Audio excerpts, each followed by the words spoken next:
Breakfast with Spaniels with Dr. Judy Morgan.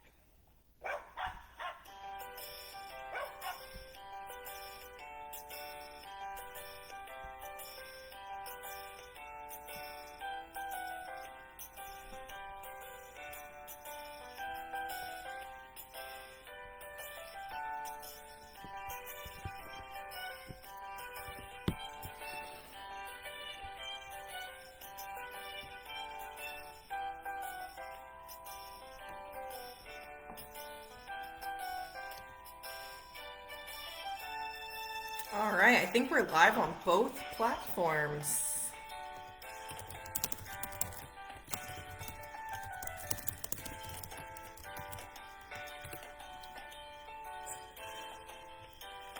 No, Marvin, yeah. Oh, Teresa. Teresa, how was your experience sleeping on the couch? I don't like that couch.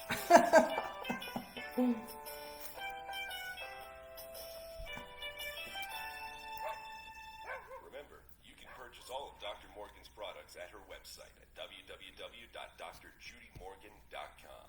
Now it's time to sit back, relax, and enjoy the show. Okay. So I am also live simultaneously on Instagram. So I'm doing two cameras at once here. So we'll see. I don't know. We're just checking it out, seeing if it works. So I have no idea if my audio on Instagram is even good, but here we are. See if this works. Good morning, everyone. So for those of you, we do have a bunch of new faces. So my name is Gwen. I am actually Dr. Judy's daughter, and I run her business, Naturally Healthy Pets, of Dr. Judy Morgan's Naturally Healthy Pets. So I try to come on about once a week, sometimes more, sometimes less. Today I am here. I'm actually at her house. I'm staying here because she is down at the beach, and my grandmother, Nanny, is here by herself with a farm full of animals. So I said, why don't I come stay with you and help you with all the animals? My horses are here too. And she didn't want me to intrude. She's like, oh no, like definitely don't come. You have work, you have the baby, you have Brandon and all your animals. And I was like, no, this is like a fun excuse for a vacation for me because my kid's not here, so I don't have to tend to a baby all night. And some of my animals are here that I don't get to wake up to usually. And I slept in a nice big comfy bed last night, snuggled up with her cats. So I'm like also on vacation today too. So that's pretty cool. But because I'm staying at her house, I obviously woke up here this morning, and we had a little incident to start our morning, which I wanted to talk about as the topic today, which is keeping our pets safe. And I want to hear in the comments as well if you guys have any other ideas that I do not mention. But so the incident this morning, we have neighbors. We live on a pretty big farm, but we do have one close neighbor that's kind of off of the road. And we're set back off of the road, but the road is a 55 mile per hour road. So people do come by pretty fast. And our front neighbors, I don't know if it's on purpose or not on purpose, but they have dogs and cats that are at least primarily outdoors or are outdoors a lot. So they will come on our property because it's right in front of us. And so the cats their outdoor cats very quickly figured out where the good food is. So they come into our barn all the time, but they seem to be pretty shy, so that hasn't been an issue. But this morning, there was a gigantic dog out in the little backyard right off the back porch. And so Nanny calls into me. She's out there with little Georgie, he's an English Toy Spaniel, and he's getting a little bit older. So he's this tiny little guy. And Nanny just says, Gwenny, there's a big dog out here. And so I go running out there. And there's just this big brown, like bright copper colored dog who I'm pretty sure I'd seen at the neighbor's house, but he didn't have a collar on or anything. And so immediately, of course, I told Nanny to take George inside just in case the dog wasn't friendly. But I am not the biggest dog person. I love dogs, but I also have seen dogs get aggressive before working at the veterinary clinics. And after seeing, a big dog get aggressive, it imprinted in my mind, like, okay, I don't want to mess with that. It can get very scary in those situations. So I typically, like, if there's a dog I don't know, I'm not the brave one to go try to help it or whatever. I mean, if it needs medical attention or something and I can help, I will, of course, do that. But if there's a potential for the dog to get aggressive, I'm not the bravest person when it comes to that. For those of you that follow Melissa Shelton, and her company is Animalia, but she also has the Beyond Sanctuary, which is an animal sanctuary, and they rescued, I forget what it's called. It's like a Russian bear dog, but it's this huge, like mastiff looking thing. And he's really beautiful, but she rescued him because he was aggressive towards people and other dogs. And she's really confident in handling those situations. Not me. I commend her. I think it's amazing and it's worked out really well for her, but I just don't have that skill set and I'm not brave when it comes to dogs. But so Nanny and George went inside, and then I was like, well, if this dog, I don't know where it came from, if it's gonna be around our property and Nanny has to go, in and out of the house, and she has to go take care of the animals throughout the day. And so I said, I'd much rather find out if this dog is friendly with me and not Nanny, because she's like 4 feet tall and super small and tiny. So I just like went up to the dog. I was talking in a very like calm, sweet voice, and I was like, "It's okay. Are you friendly?" And like I was just having a conversation with this dog, like, "Please be nice." And just let him slowly approach me, and he came up really slow and sniffed me all over, and then he's got some weird skin condition. I'm not exactly sure what it is, whether it's just fleas or maybe mange. I really don't know, but he was very itchy, and so I just started gently scratching him, and he started wagging his tail, and he seems friendly. I mean, this is just my first encounter. So I, of course, said, I was like, I'm about to go, knock on our neighbor's door and be like, can I please take your dog to the vet because he has something, fleas or something going on. And if he's going to be around our animals, I would really love it if there wasn't anything that could transmit. And we still don't know if he's friendly with other dogs, but they have another dog up front. A big dog, and they also have outdoor cats and chickens.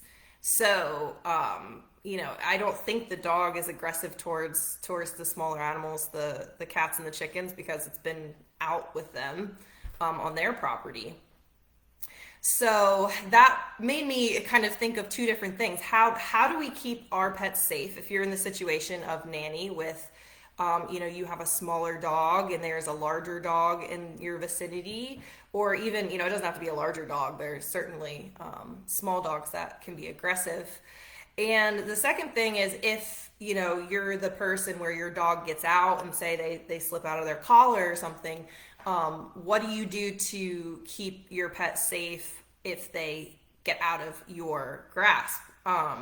And this has actually happened to me, unfortunately, a few times, where the last time it happened to me was 3 years ago, I remember, because it was my wedding, and we had some family over, and someone accidentally let out my cat, Reggie. And the problem with Reggie getting out, besides the fact that he is an indoor-only cat, is he is all black, he has no markings, and he's deaf. So him getting out is extra challenging because I can't just call him and bring him back in. He probably wouldn't have come back even if he could have heard me, but wishful thinking. And so we could not find him. And so some of the suggestions that people gave to us that actually worked very well is we created a little flyer, a little lost cat flyer. They said always say that you have a reward, because then people are actually motivated to help look for your animal. This is for dogs and cats.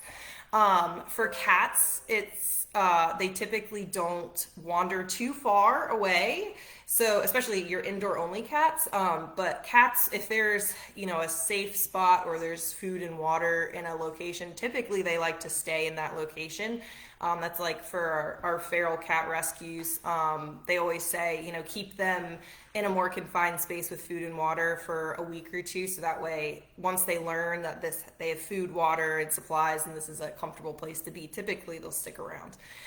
Dogs can be hit or miss. Some dogs stick around. Some dogs can actually travel many, many miles. So dogs are a little bit more challenging. But with the cats, what we ended up doing, which worked really well, is we just set a humane trap. So I actually had to trap my indoor house cat, and I trapped him literally like 2 feet away from my garage. And we had been searching for days, and I don't know where he was, but he was somewhere very close. And us searching, we just could not apparently find him. But we trapped him within a matter of like an hour or two once we finally put the trap out. Another thing that's really common for when it comes to lost pets, but it has become a little bit more controversial, I would say, is microchipping. So it used to be, I would say, like, I don't know, 10 years ago, I think microchipping was like every animal we saw was microchipped. And especially, all the shelter and rescue animals. The cool thing about the microchips, obviously, is that unlike a collar, your pet can't slip out of it. It's very common these days, so pretty much every shelter is going to have a microchip reader. So that's the first thing they'll do if you bring in a stray animal, is they'll always check for a microchip. And for cats as well, my cats don't wear collars ever because they're indoor only cats. But some people will put collars on their cats as well. But the thing with the microchips is that we have seen a few animals that have had reactions to either the injection site or the actual chip. If you've ever seen the needle, it's actually a really large needle. So it's typically, I think it's mostly done under anesthesia. I only remember us doing it when they were under anesthesia, like coming in for a spay or neuter surgery or a dental cleaning or something like that. But it has been, I think maybe people are thinking twice a little bit about it because some people have had their pets have some type of reaction to it, whether it's developing a little lump around the actual microchip or the site of the microchip injection. So it is a really big needle. Someone also suggested a GPS collar for dogs. Yeah, that I have seen those. I haven't tried them because I have a nice fenced-in backyard. But yeah, the GPS collars. I know people that take their dogs like hunting or hiking or something like that. Those are great. That's a great idea. My dogs are all adopted, so they're microchipped. Same here. Yeah, my dog. She came from the rescue with a microchip.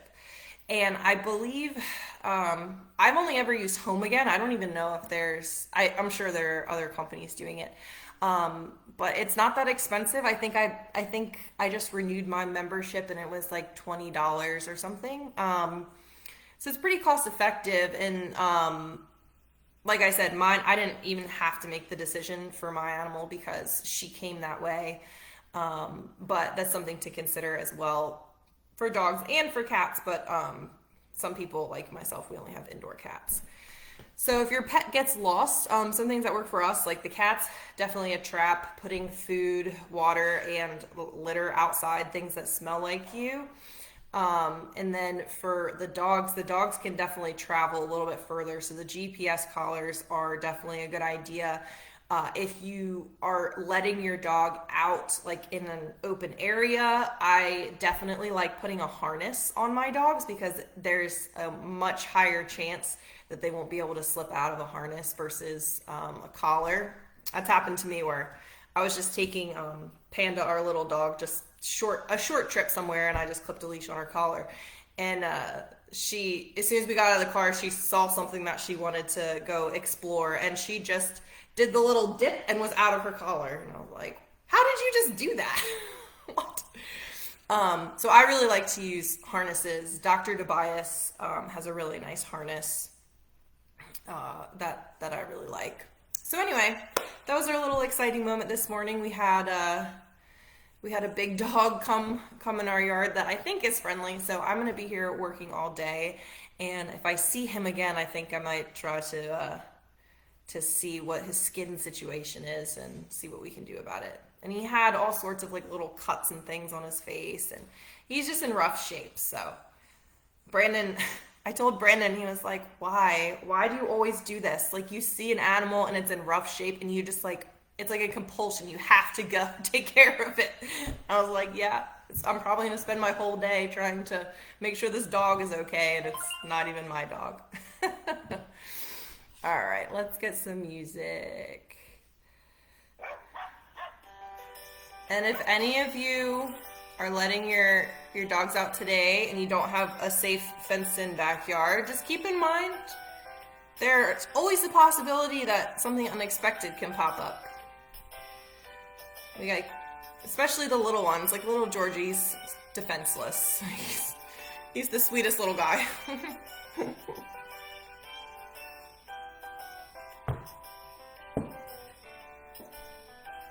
I have no patience for neighbors who let their animals roam. Yeah, I mean, it's really stressful because we don't know anything about this dog. It could be aggressive. It could have communicable diseases. We don't know anything about it, so.